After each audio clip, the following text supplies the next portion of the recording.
Olá, sejam todos bem-vindos ao nosso canal. O vídeo de hoje é para dar continuidade à leitura de Dom Casmurro de Machado de Assis, aonde eu dedico a leitura a todas as artesãs. Capítulo 22. Sensações alheias. Não alcancei mais nada, e para o fim arrependi-me do pedido, deveria ter seguido o conselho de Capitu. Então, como eu quisesse ir para dentro, prima Justina reteve-me alguns minutos, falando do calor e da próxima festa da Conceição, dos meus velhos oratórios e finalmente de Capitu. Não disse mal dela, ao contrário, insinuou-me que podia vir a ser uma moça bonita. Eu, que já a achava lindíssima, bradaria que era a mais bela criatura do mundo. Se o receio me não fizesse discreto, entretanto, como prima Justina se metesse a elogiar-lhe os modos, a gravidade, os costumes, o trabalhar para os seus, o amor que tinha minha mãe, tudo isso me acendeu o ponto de elogiar-lhe também. Quando não era com palavras, era com o gesto de aprovação que dava a cada uma das asserções da outra, e certamente com a felicidade que deveria iluminar-me a cara. Não adverti que assim confirmava a denúncia de José Dias, ouvida por ela à tarde na sala de visitas, se é que também ela não desconfiara já. Só pensei nisso na cama, só então senti que os olhos de prima Justina, quando eu falava, pareciam apalpar-me, ouvir-me, cheirar-me e gostar-me, fazer o ofício de todos os sentidos. Ciúmes não podiam ser, entre um pirralho da minha idade e uma viúva quarentona. Não havia lugar para ciúmes. É certo que, após algum tempo, modificou os elogios a Capitu. Até lhe fez algumas críticas. Disse-me que era um pouco tréfega e olhava por baixo, mas ainda assim não creio que fossem ciúmes. Creio antes, sim, creio. Creio que prima Justina achou no espetáculo das sensações alheias uma ressurreição vaga das próprias, também se goza por influição dos lábios que narram. Capítulo 23. Prazo dado. Preciso falar-lhe amanhã, sem falta. Escolha o lugar e diga-me. Creio que José Dias achou desusado este meu falar. O tom não me saíra tão imperativo como eu receava. Mas as palavras o era. Eu não interrogar, não pedir, não hesitar, como era próprio da criança do meu estilo habitual. Certamente lhe deu ideia de uma pessoa nova e de uma nova situação.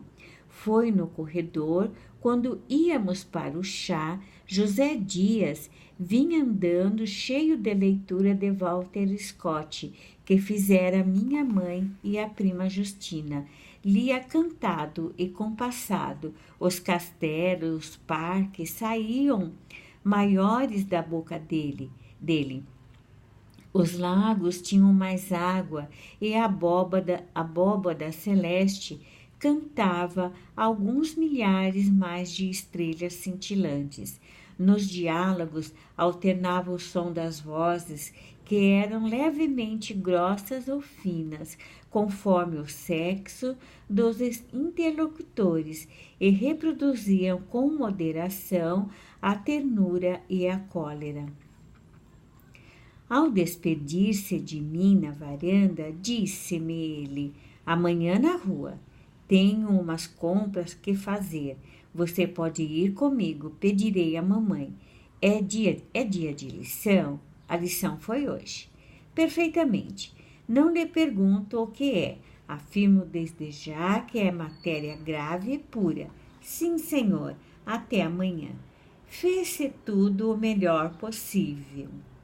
Houve só uma alteração. Minha mãe achou o dia quente e não consentiu que eu fosse a pé. Entramos no ônibus à porta de casa. Não importa, disse-me José Dias.